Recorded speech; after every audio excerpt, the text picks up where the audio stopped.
Nuevamente con ustedes, amigos televidentes de Ojo con la Vista, les recordamos que estamos realizando un operativo para diagnosticar el daño en los ojos por la diabetes, lo que se llama retinopatía diabética. Es completamente gratuito.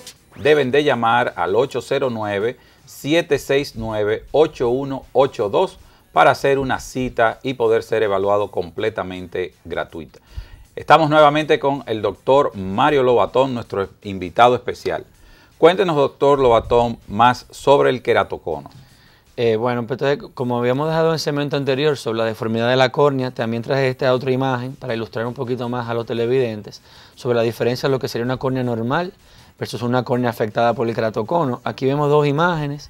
El ojo que está en la izquierda, que es el ojo de coloración un poquito más clara, vemos una córnea normal. Como ustedes pueden ver, es una superficie curva, esférica.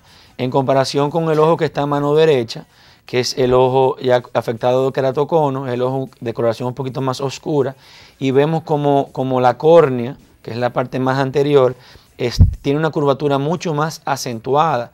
Nos puede recordar un poquito la forma de un cono, y de ahí su nombre de queratocono, de la afección, exactamente. Esta deformidad o desplazamiento hacia adelante puede ir generando cambios en este tejido corneal. Sí, claro que sí. Anteriormente estábamos hablando sobre qué podía acontecer, nos quedamos solamente en la disminución de la visión, pero tenemos casos ya de queratocono muy avanzados, donde la córnea llega a un nivel tan importante de afección que inclusive podemos tener perforaciones de la córnea.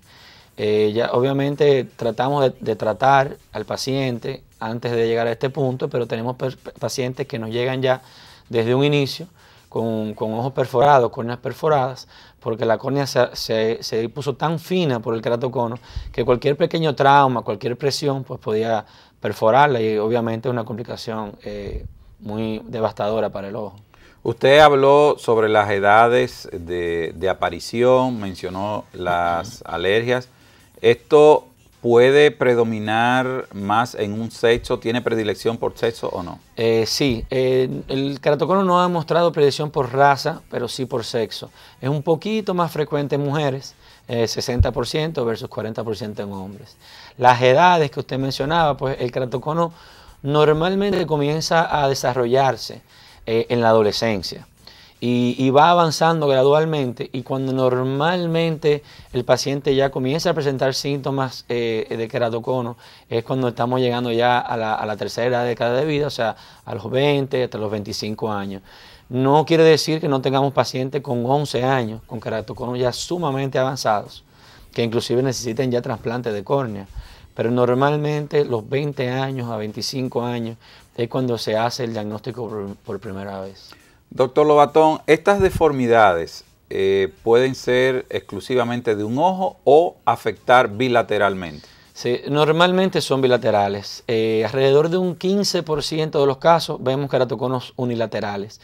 Muchas veces lo que podemos tener es un queratocono asimétrico, o sea, un queratocono muy avanzado de un ojo, y un queratocono que se denomina subclínico, que es un queratocono que existe pero no llegó a desarrollarse. O sea, se queda estancado, no avanza.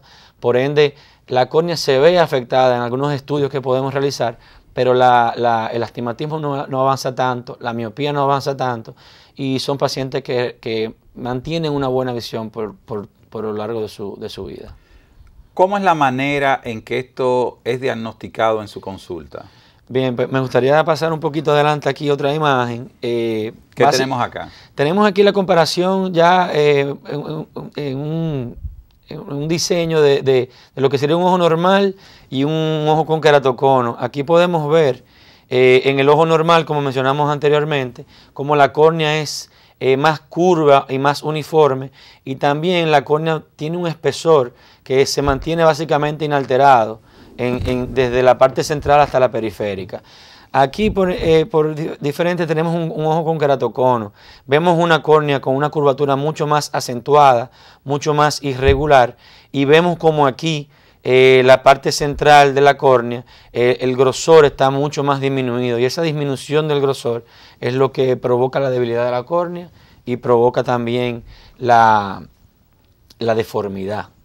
Y como usted me mencionó anteriormente, los factores que mencionamos sobre cuáles son las causas que conllevan a un paciente a presentar keratocono, quería mencionar los dos principales de nuevo, que son los factores genéticos. Aquí vemos una representación de un gen en el cual se ha demostrado ya una alteración típica del paciente de keratocono. No vamos a entrar en genética, pero básicamente el paciente le falta en un lugar muy específico del gen, no es un cromosoma, sino es una parte mínima del cromosoma, que es lo que hace la diferencia, que probablemente es lo que determina el factor hereditario. Y vemos abajo quizás la imagen que yo quisiera que el público le diera más importancia del tema de hoy, y es el tema de la conjuntivitis alérgica. El problema de la conjuntivitis alérgica y el keratocono es que esto comienza desde niños. Niños de temprana edad, 1 año, 2 años de edad, comienzan con alergias, ojos rojos, ojos que lagrimean y pican mucho. Y eso le lleva al niño que constantemente el niño se esté rascando. Al rascarse constantemente, pues se va produciendo como si fuese una especie de trauma a nivel de la córnea a lo largo de años. Al cuestionar tanto al paciente como a los familiares, pues muchas veces ellos niegan esta historia, porque se hace algo tan natural que el paciente no se da cuenta que se está rascando. Pero siempre trato de recalcar a las madres que llevan niños pequeños con conjuntivitis, aunque no tengan ningún tipo de síntoma que me haga pensar en un keratocono, que tienen que tener mucho cuidado con la conjuntivitis y el tratamiento de dicha conjuntivitis, sobre todo evitar que el niño se rasque constantemente. ¿Cómo se manejan estos casos de conjuntivitis alérgica en los niños? Bueno, la gran mayoría de casos de conjuntivitis alérgica pues se manejan con medicamentos tópicos, o sea, gotas antialérgicas que disminuyen la reacción alérgica y por ende disminuyen los síntomas de la conjuntivitis y evitan que el niño pues se rasque. Hay niños obviamente con alergias sistémicas mucho más difíciles de tratar, donde estos casos se manejan concomitantemente con los médicos alergistas o los pediatras. Pero desde el punto de vista oftalmológico, pues el tratamiento normalmente son con gotas antialérgicas. ¿Cómo es la progresión de esta deformidad en la córnea o keratocono? ¿Son rápidas, lentas? Por lo regular son lentas. Por lo regular toma años desarrollar el keratocono desde la parte inicial hasta ya un keratocono muy avanzado, severo, que son los keratoconos que vemos que necesitan trasplantes de córnea. Estamos hablando de un promedio de 10 a 15 años. No quiere decir que no haya casos que se pueden desarrollar en mucho menos tiempo, hasta 3 años, 4 años, 2 años, pero lo normal es de 10 a 15 años. O sea que si el paciente va con regularidad al oftalmólogo, sobre todo son pacientes que utilizan espejuelos para miopía y astigmatismo, pues el oftalmólogo debería ser el primero en sospechar por la velocidad de progresión de la miopía, en hacer otros estudios para ver si hay algo más y no solamente una miopía simple, sino que puede haber un keratocono.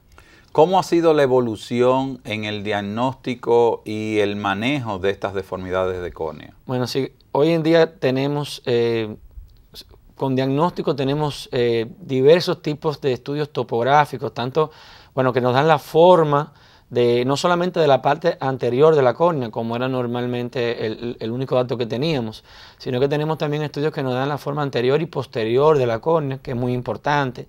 Tenemos índices que nos dan grados de normalidad o anormalidad de la topografía, de la forma de la córnea, y obviamente también tenemos estudios que nos dan el espesor corneal, o sea, la paquimetría en diferentes puntos de la córnea, y con estos datos pues podemos llegar a un diagnóstico precoz del keratocono. La función de los lentes, usted había mencionado en el segmento anterior, ¿cómo va a influenciar el uso de lentes de contacto, ya sean blandos o duros? Bueno, me gustaría mostrar una imagen que tengo específicamente de eso aquí, y es sobre el tratamiento del keratocono. La primera imagen, básicamente, lo que vemos aquí es una persona utilizando sus lentes de montura. Como ven ahí, son unos lentes de bastante aumento, y es la primera causa que nos lleva quizá a pasar de un lente de montura a un lente de contacto. Normalmente son pacientes no solamente con grados muy elevados, sino también con diferencias grandes entre un ojo y otro, lo cual lleva a que la visión no sea la ideal. Entonces, también cuando la córnea ya se hace muy irregular, pues el lente de montura no da la mejor visión y ahí pasamos al lente de contacto. Como mencionamos anteriormente, el lente de contacto blando se puede usar en situaciones muy específicas. Normalmente ya luego que la córnea está muy deforme, pues el lente de contacto no ayuda mucho porque el lente de contacto básicamente estaría adaptándose a esa deformidad, mientras que el lente de contacto duro pues mantiene siempre su forma y obviamente al no adaptarse a la forma de la córnea es lo que nos da la mejoría. Aquí tenemos una imagen que es la inferior, donde vemos básicamente un lente de contacto duro que mantiene su curvatura. Vemos una córnea aquí abajo deformada y vemos como el espacio irregular que queda entre el lente de contacto y la córnea se llena de un líquido. Ese líquido no es más que la lágrima. Al lente de contacto y la córnea llenarse de líquido, esa interfaz entre ambos, básicamente lo que ocurre es que los tres, el lente, la lágrima y la córnea, forman como si fuese una unidad. Y esa unidad, que viene siendo un lente también, es un lente mucho más uniforme y por eso es que el lente de contacto duro nos da una visión mejor. Esto va a funcionar como si fuese un vendaje rígido en la córnea. Sí, el lente de contacto duro y el keratocono tienen una historia muy antigua y muy variada. Se ha llegado a pensar desde que el lente de contacto duro era causante del keratocono, hasta que era terapia para el keratocono, porque al ser duro aplana un poco la córnea, y sí, la aplana y la regulariza, pero este es un aplanamiento que es pasajero, no es temporal, y por ende no se podría hablar de tratamiento. Básicamente se sabe hoy en día que el lente de contacto duro ni provoca ni trata el keratocono, sino que simplemente lo corrige, o sea, corrige la visión en el momento. Doctor, los estudios específicos para ver esa superficie, ¿cómo son evaluados? Bueno, pues aquí vemos 3 ejemplos de la topografía, que era el estudio que hablamos anteriormente, y una topografía corneal no se diferencia mucho de lo que es una topografía geográfica. Cuando vemos los mapas topográficos de un país, de una región, vemos sus elevaciones, sus montañas, sus valles, y aquí básicamente lo que estamos viendo son las elevaciones de la superficie corneal. Tenemos 3 ejemplos aquí. El ejemplo superior de la izquierda, vemos una córnea uniforme, una córnea normal, no, es una córnea que tiene muy poco grado de astigmatismo y es una córnea básicamente esférica. Debajo de esta ya podemos ver una córnea que tiene un astigmatismo importante, aunque es un astigmatismo irregular. Vemos esta forma típica que se llama de corbata o de corbatín, de un astigmatismo regular, y básicamente este es un tipo de astigmatismo que se puede tratar perfectamente con lentes, tanto lentes de montura como lentes de contacto blandos. ¿Qué significa, doctor, estos colores en estas gráficas? Bueno, esta es la forma de representar la elevación. Los colores más fríos, que son los colores azules y verdes, son los colores más planos. Y los colores más calientes, que son los colores amarillos, naranjas y rojos, son los colores más curvos. Donde usted ve el color rojo, significa que la córnea tiene una curvatura mayor. Donde usted ve los colores más claros, como verde y azul, pues son córneas más planas. Y por último tenemos entonces la tercera imagen, que ya es una imagen típica topográfica de una córnea con keratocono. Aquí vemos una curvatura mucho mayor en la parte inferior y a diferencia del astigmatismo normal, donde tiene una curvatura igual en la parte superior e inferior, aquí vemos como la parte superior de la córnea permanece con colores más fríos, o sea, es una córnea plana superior, pero es una córnea muy curva a nivel inferior, y esa irregularidad es lo que da la alteración, el astigmatismo irregular, y es la causa principal de la disminución de la visión en el keratocono. Interesante esta explicación y excelente las ilustraciones que está utilizando y compartiendo con nosotros el doctor Lobatón. Amigos televidentes, no se muevan de sus asientos. En un parpadeo retornamos nuevamente con ustedes.